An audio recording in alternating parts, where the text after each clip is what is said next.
Nurture and support. Nurture and support. This is a podcast theme song. And it's really short. Nurture and support begins in 3, 2, 1. Hey everybody, welcome back to another episode of Nurture and Support, a recommendation podcast where we've been sharing all the awesome for a really long time now. I can't remember. Hundreds of years. Hundreds and hundreds of years. Yes. So I am Mel at Karmic9 on Twitter. And I'm Kelly Toole at KELLYTHUL on Twitter. And we are back recording right before the commencement of U.S. Thanksgiving. So, for all of my fellow Americans who aren't real thrilled about the impending family holiday, my recommendation this week will take you a really long time and maybe will help you get through the rest of the year with all of your family gatherings. If you're known to be a bookworm, you can go take your e-reader in a corner and work your way through this 13-book series I'm going to tell you about today. A little background on this particular series. It's written by a lady named Kim Harrison, and it's known by a couple of different names. It's been going on for a really long time. The actual series is called Hallows. The first book in the series is called Dead Witch Walking, and it started in, let me see what the original publication date was, 2004. And it ended in 2014 with book 13. This is a urban fantasy book series, so it's kind of set in what we would consider pretty similar to modern day America. I read this series back when it first started coming out in 2004, but I kind of stopped reading after book 4. And I've only recently gone and finished the rest of the series and then went back and read the first 4 books again to see if I missed any nuances. So I thought this was a pretty good series for one that went 13 books long. That's a really long time. So I have a question. Yes. What's the average page length of one of these books? I'm going to guess they're all definitely, I think, over 350, but they're going to run 350 to 450 pages. So an average to slightly above average size paperback. Yeah. Okay. Yeah, they're not huge. They're not some of my epic fantasy 1,000-page tomes. They're not Game of Thrones. Dances with Dragons, which serves as a stepladder in case you're a little short. Yes. So the setting here, like I said, it's an urban fantasy, is very similar to contemporary America, only about 50 years before the story starts, an event happens that the characters in the story call the turn. And what happened is a genetically engineered virus gets into some genetically engineered tomatoes and basically causes a plague that almost wipes out the human race. And when this happened, they found out there were a lot of not humans wandering around pretending to be humans. They called these people Enderlanders. And these are witches, werewolves, all sorts of different wares. You've got vampires. You've got living vampires, which are people who have partial vampiric powers, but they're not full-on vampires until they die because they've been infected with the vampire virus before birth, etc. It's a thing. So do they have a special name, or are they just like a vampire larva? They're just, it's a good name for it. They're just called living vamps in this series, and there's quite a lot of them. You've got demons, you've got pixies and fairies and all sorts of things in this urban fantasy setting. It's pretty technological. Like our day, they have cell phones, though they seem, given the age of the series, they have flip phones. It's more like Windows phones is what they have. Yes. Okay. Yes, they're big on flip phones, especially at the beginning of the series. The phones get a little more slick and modern as they go on because it ended in 2014. But the basic concept here, the main character is a witch named Rachel Morgan, who's something of a bounty hunter badass. And the whole series centers around her and her adventures with her living vampire best friend Ivy and her backup named Jinx, who is a 4-inch tall pixie who likes to have very inventive curse words about Tinkerbell. So, yeah, there's that. Jinx is a really good character in this book, or in this book series. And I don't want to give the story away because I really enjoyed this whole series, especially as I binged book 5 through 13. So I don't want to tell you all the little things that come about, because in the first couple of books there's a big thing that goes on about who Rachel is and where she came from. She is the only survivor of a common childhood ailment that only afflicts witches, that causes a good percentage of their children to die. And during the course of the book, you'll find out why that is and why she is the only survivor and why that makes her special. So she goes through learning lots of cool magic, getting into some black magic, and just generally causing chaos and mayhem all over the place.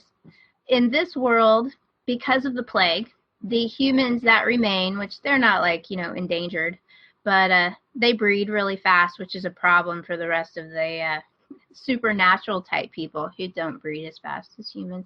So they've rebounded with the help of all of the supernatural creatures who helped them survive this plague, which is how they found out about all of these crazy people. But as a result of the turn, humans don't eat tomatoes anymore. They're terrified of tomatoes. So pasta is now covered with Alfredo sauce because the humans just can't eat tomatoes. It grosses them out. They're terrified of tomatoes. And so they don't eat pizza. The humans I'm not sure I'd want to live. I don't want to live in that world. I really don't. So, fortunately, we're dealing with many of the supernatural creatures throughout the story. So pizza is very common in the story. But occasionally there are some humans around, and it's a problem to feed them because they don't eat pizza and they only eat Alfredo sauce on their pasta. So it's really sad. But Rachel is a really cool character, and I want to explain a little bit about why I stopped reading this series way back after book 4. For any of my friends out there who like to read urban fantasy, there was a disturbing problem in urban fantasy back in these days where, especially ones that featured female protagonists, they turned them into basically big O hoes, where they basically had sex with every supernatural creature possible in every book. And it kind of turned them into, this was before the paranormal romance genre came out, where most of that got shunted into.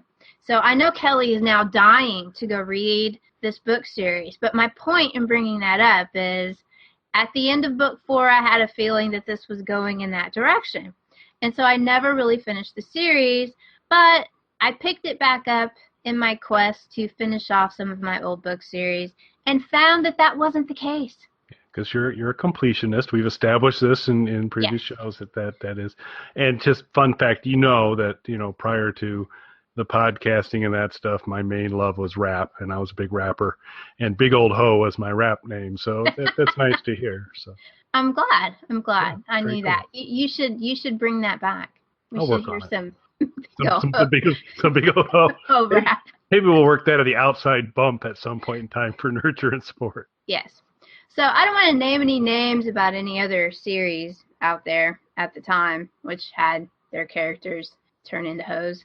But I'm happy to say that if that is a reason that you kind of gave up on the urban fantasy genre back in the day like I did, this book series doesn't do that. I'm not going to tell you there is no sex in this book series, but she's not a big ho. So I found that nice, and she kicks ass. So it's pretty cool.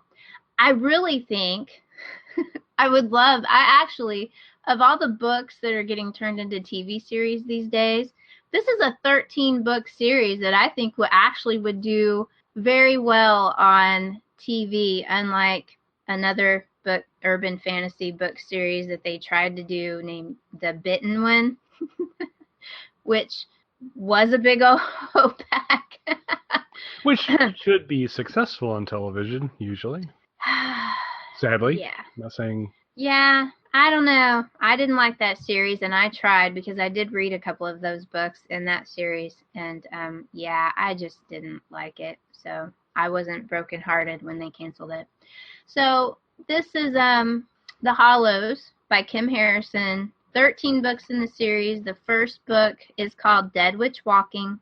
It's sometimes called the Rachel Morgan series, but technically it's called The Hallows. So start with Dead Witch Walking that came out in 2004, and you're going to go through 13 books. And it's really not a hard read. They're enjoyable. They're fast. There's a lot of action given what her job is. She hunts down bad guys, deals with demons, and there's no dragons in here, though. I'll tell you that. I was a little disappointed that nobody came up with a dragon, but there are gargoyles. So you've got that to look forward to. So it does sound super interesting, but I did a little math here, and I went with 350 as an average book length, and for 13 books at 350, we're looking at a 4,500 page commitment to go through. So that's just what it's going to be, but which is 1.5 Game of Thrones books, I guess, is a way to look at it. So. There you go. I'll say that I read probably every book in 2 days max per book. Oh, okay. So that's pretty good. I'm a decently fast reader, but they're not that bad, and they flow well. It's not like there's a lot of nuance and details that you really have to get into. And remember, like on Game of Thrones, where you have a million people that you have to keep straight. So I think it's enjoyable if urban fantasy and kick-ass heroines is kind of your thing. I think these 13 books will keep you busy through the end of the year and maybe help you survive the holidays. There you go. Excellent. Great recommendation. And I know Kelly's going to jump right on it. I want to. I'm trying to figure out, how I'm going to go about it, because I still, like for the Game of Thrones stuff, I started to try and do some of it, e-reader wise and all that, and I finally just decided for those, I would stay hard copy, and so I did the standard paperback. So 13, but I gotta imagine these are not particularly expensive books to get. If you have a used bookstore, I would imagine you can pick up, because the series is so old, you can probably pick up most of these, if not all, at a used bookstore if you have one close to you. We have several half-price books, which is a chain that I think started here in Texas, so maybe they're not everywhere, but I do know they're out of the state as well. But they have a website too, and the paperbacks ought to be dirt cheap. I'm an ebook reader because I'm blind. I'm not that. You don't want to buy the large type books. Right. That's right. So I can fit 1 million books in my e-reader and increase the font when my eyes get tired, and so that was one of the big upsides to ebook reading, is you can increase the font and I don't have to wear my glasses. So that's fun for me. So that's a great transition into my recommendation, actually, because I have an ebook reader. I think we've talked about it. Gosh, we're at 127. We talked about this about 100 episodes ago, would be my guess. I have a Nook. That's the device I have, which I can carry forward into an iPad environment and onto an Android phone. I can kind of do all the reading that way. But I have, as far as a dedicated reader, a Nook, and I have a couple books on that, some of which I've recommended on Nurture and Support. And I do like it for some things, but it's on travel at some point. I'm like, okay, I got a phone. I might have my Chromebook. I might have a work laptop. And then do I want to throw in a Nook on top of it? It gets a little challenging. So I have yet to really decide if I made the right choice. Although to a degree I'm saying, well, maybe I didn't, because it kind of gathers a little bit of dust right now. So I'm faced with that same dilemma again. Am I going to pick wrong? on a selection. And now the question is on home automation, voice home automation. So there are a number of choices out there. There's Alexa through Amazon, which now has not only the Alexa, but the Echo, kind of the small little dot additional piece for it. And new to the market as of a couple of weeks ago, Google Home. Now I have warmly embraced and given up all my rights to my data and information to Google. I have embraced the Googleplex, and I recognize the consequences of that, but I'm an Android phone user. I use all the Google, whether it's Google Docs, Gmail, the entire environment, because much like Apple, they created an environment to say, come to us, use what, it's a little bit like the drug dealer at the school. They get you in on an entry, and then it just becomes so easy to kind of stay there. So I've been wanting to do some voice automation at home for a while. I've been looking pretty hard at the Alexa. Mel and Sean Schick, who's a jerk, had convinced me to finally become an Amazon Prime member, which starts to lean you harder into the Alexa space. But while I have truly valued my Amazon Prime membership, my use of Google capabilities is deeper and farther reaching. So when Google Home became available at $130, as you go into, now we'll be coming out, actually, I believe this episode will drop on Black Friday. Yes, it will. So on Black Friday, there's an incredibly good chance, based on what I've seen, that you're going to see Google Homes available for $99. So consideration there. So it's a Bluetooth speaker. It's voice command. It's highly connected. It sits up about 4.5, 5 inches tall. Very clean, white, out kind of silhouette to it. There's a smaller base on the bottom, which is the kind of mesh around the speaker that you can buy other colors if you want to kind of color coordinate it with your environment. It comes in a white with kind of a slightly off-white mesh on the bottom, which will work with anything. And then across the top, there are a series of lights that turn on in a circular fashion that do the Google colors, as well as white there. But I've been really, really pleased with it so far. It's my recommendation for this week for folks to consider. And now we know that Mel's an iPhone user and I'm an Android user. So when you speak to your phone and want to leverage Siri, how do you do that? How do you invoke Siri? Do you call Siri out by name? Do you invoke a Siri app? How do you activate Siri? I don't really use Siri much. On my phone, if you hold down the home button for, longer than a press, it will activate Siri, and then you just talk into the phone. I think there's a way to make Siri available all the time on the newer phones, but I'm still on an iPhone 5S. Okay. So. Within the Android platform, they've had voice command, and some of the Google Now has been pretty much a lot of the framework that they've talked about. And you can enable your phone to say, listen, on a regular basis for a verbal combination that will activate the voice assistant. And that was OK Google. Mm-hmm. OK Google was the voice command for Google Glass, when you'd be wearing those goofy Google Glass phones, and you wanted it to, OK Google, open the browser, is how you kind of initiated it. So I can do that with my phone, and I'm super glad I got my phone sitting by me as we do this, and I'm glad I've got it shut down right now, because one of the consequences of that is when you say, OK Google, it usually pops on and goes, I didn't understand that request. But your phone, for me, I could do, OK Google, call Mel mobile, and I could call Mel's mobile phone, and it does a nice job. Or, OK Google, what's a local pizza place? And it would do a pretty good job. Does it only respond to you? No.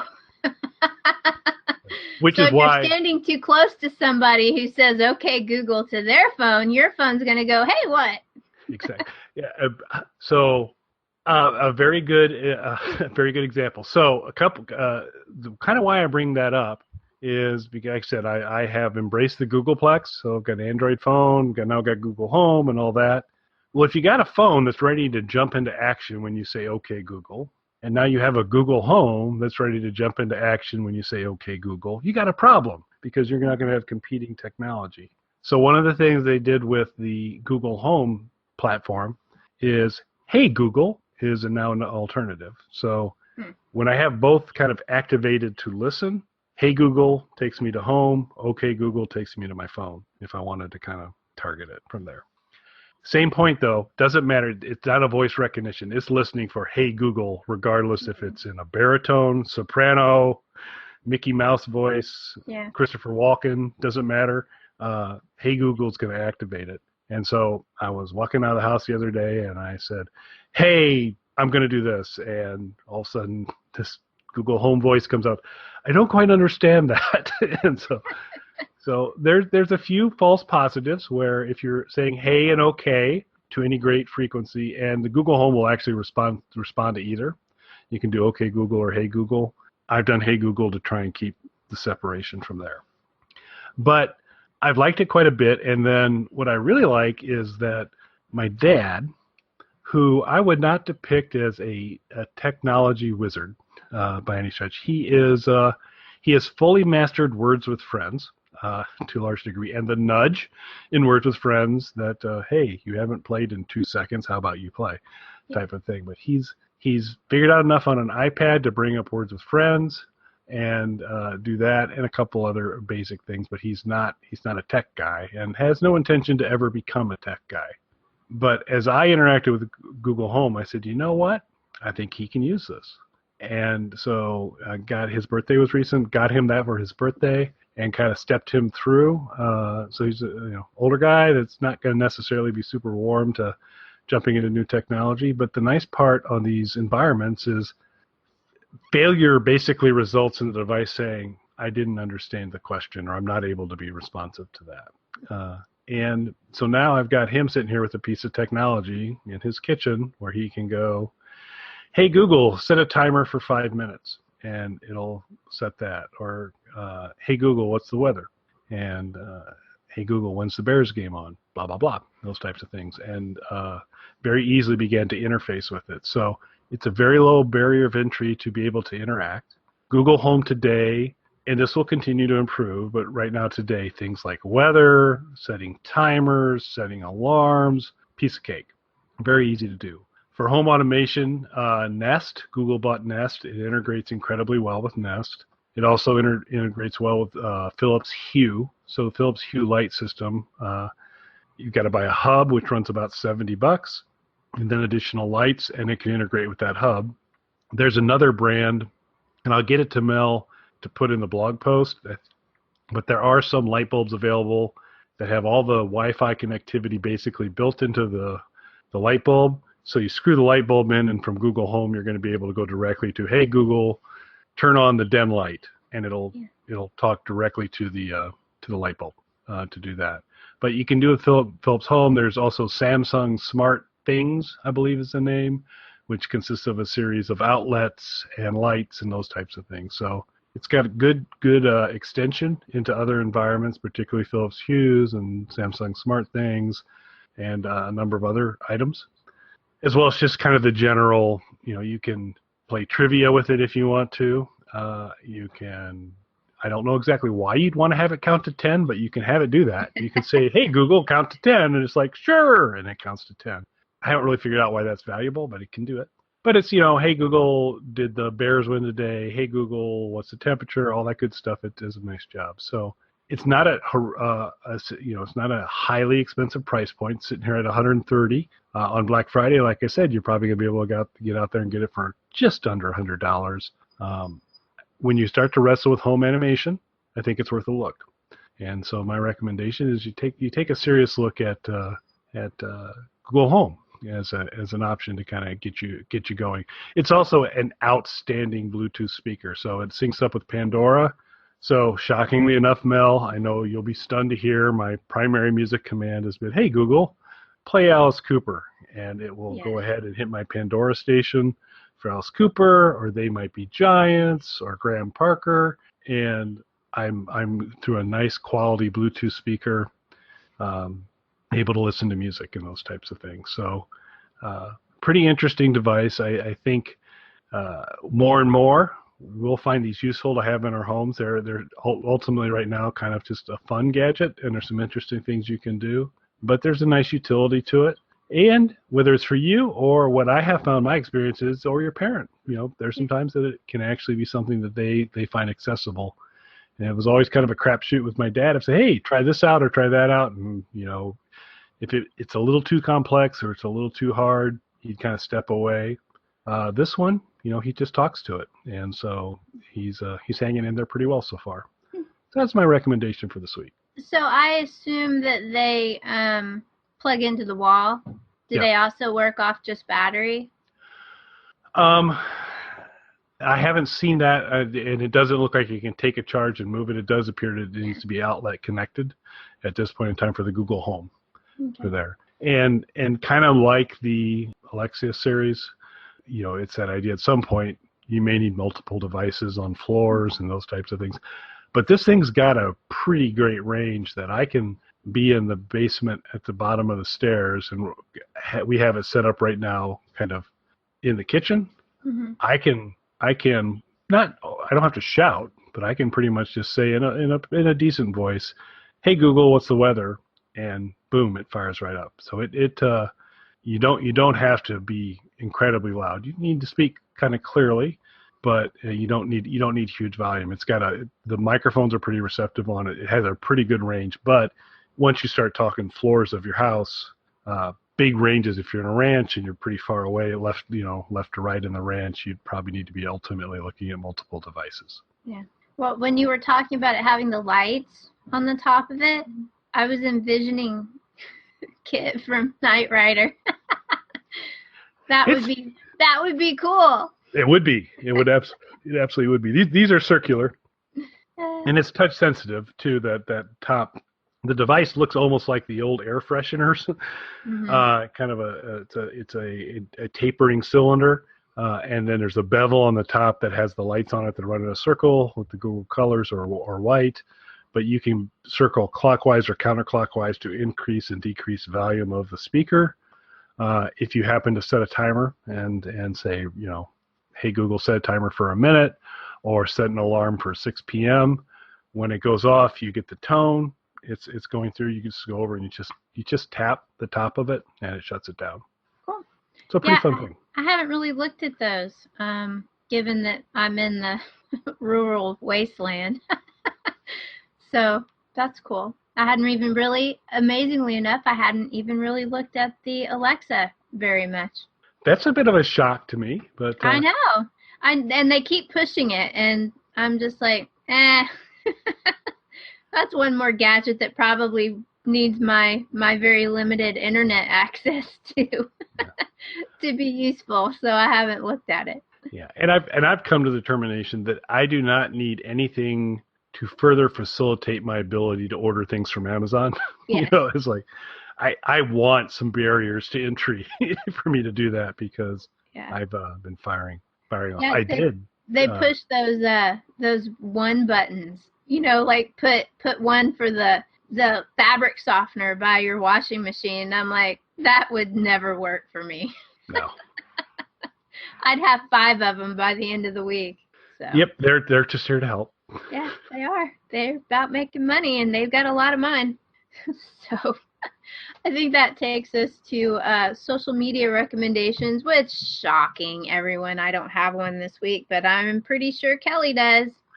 I do. Again, we're coming out on Black Friday, and what you may or may not have known. So I don't know how to describe the relationship of nurture and support to Squat Cobbler, but there are 2 podcasts that run within our network that I'm fortunate enough to participate in both. But Mel and I continue to crank out nurture and support, enjoy it quite a bit. And then if you want what will be marked as explicit on iTunes, possibly go into darker territory podcast, Squat Cobbler with Mike Belinsky, we do. And so we rotate back and forth between nurture and support and Squat Cobbler on the blog in terms of publish things out. We did a rarity, and we've done this once or twice with nurture and support as well. Some of our actually most viewed shows when we've done a live show on either talking about during Shark Week or something like that. Mm-hmm. So we did a live show this week on Snapchat where we had a debate around the relative merits or lack of merits of Snapchat. And originally, Mike and I are anti-Snapchat. And we asked if there would be anybody willing to argue against that and say, tell us why it's a good idea. We had a gentleman, Bennett, put his hand up almost immediately, put his hand up with an emoticon, a little hand up emoticon. And so he was going to take us on. And so that was great. And Ben's a sharp guy. So it was going to be not a fair fight because I was both the moderator and, part of the team. So he wasn't going to do too well. But towards the tail end of it, we decided, hey, it's probably fair to give Bennett a buddy in the process. So Rebecca Kennedy, who has been connected in various podcasts throughout the time. Rebecca's an actress, an incredibly nice young lady, and she, on very short notice, was willing to join us as well, and and nice enough to join us on a night where she and her husband are packing. They're getting ready to travel. They got a 6 a.m. flight. Her husband's getting everything ready, and she was still willing to take time off to join us for the great Snapchat debate, which is out on YouTube, along with all the nurture and support stuff and all that. And so Rebecca was nice enough to join us for the Snapchat debate, and quite capably with Bennett took Mike and I on regarding Snapchat. So I wanted to recommend Rebecca just because she's an awesome lady and very cool. And I'm sure at some point in time we'll have her back with us on Nurture and Support as well. So Rebecca's Twitter handle is at Rebecca Kennedy. She spells Rebecca, as she likes to point out, biblically correct. So that's Rebekah, Rebecca Kennedy, like the president. So one word, Rebecca Kennedy, at Rebecca Kennedy on Twitter. She's nice and interactive. She just had a new movie called Street Level that includes not only her, where she plays a character named Easy, who's a 19-year-old pregnant drug addict. Rebecca is not 19 years old, but she looks 19 years old. She typically plays a lot of those roles. But in that movie also is Danny Trejo and Marilyn Manson. Wow. And a number of other folks. So pretty cool. It's available for download on all sorts of different platforms, so I'll give a little plug for that as well. But Rebecca's incredibly awesome, so she seems like I'll have to go back to our records. I hope I've not recommended Rebecca in the past, but if not, she deserves a second recommendation, so I'm recommending Rebecca Kennedy for this week. Yeah, and if y'all haven't seen, I think the first movie we saw her in was called House Hunting with Mark Singer, and she doesn't have a single line. She's a main character, but has no speaking lines in the entire movie, and she's freaking awesome. It was a great movie. I love that movie. So. Yeah, and I was so delighted when we had her on after that she actually does have a tongue, because her character in the movie, her character had her tongue cut out, which is why she couldn't speak. Right. And which is not great from a podcast point of view, but it turns out that was acting. And yes. And it was amazing because she told a lot of that story, and she had to do every bit of that storytelling with how she emoted versus what she said. So it's a pretty intense and fun movie, thriller. Very creepy. So if you haven't seen House Hunting, I would check it out, y'all. Yeah, it's pretty cool. It's good. We've talked about things so much over the years. I'm not sure if we've ever formally talked about that on this show, but I know we've talked about it on Twitter.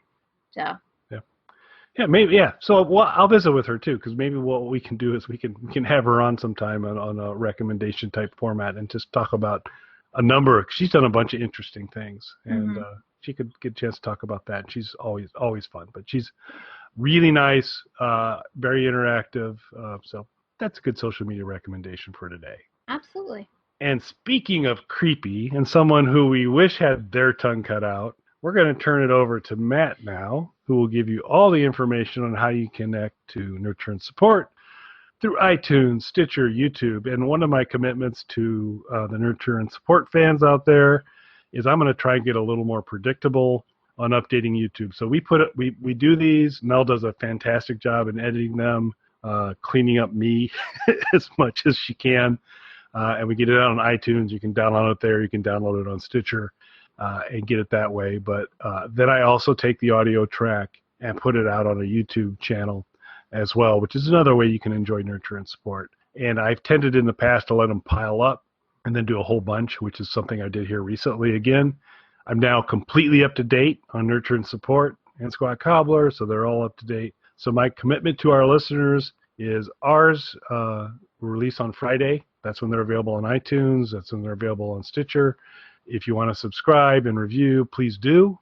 But I'll also try and sometime by that weekend, Saturday or Sunday, the weekend after we release, I'm going to get them out on the YouTube channel as well. So if that's a preferred way for you to consume our content, we'll get it out there as well. So yeah, and the link to Kelly's YouTube channel is at the bottom of every post. So it's an easy way to find it. So Matt will, and we gave him all the words to say because it's highly unlikely he'd have been able to string them together without it. But he's about to tell you all the different ways you can connect with us, and we hope you do, and we appreciate you listening. So thanks. Thanks, everybody. Bye. You can contact us on our website, nurtureandsupport.net, or email us at nurtandsupp@gmail.com. That's NURTANDSUPP@gmail.com. Or tweet us at nurtandsupp on Twitter. Nurturing and supporting Targeted.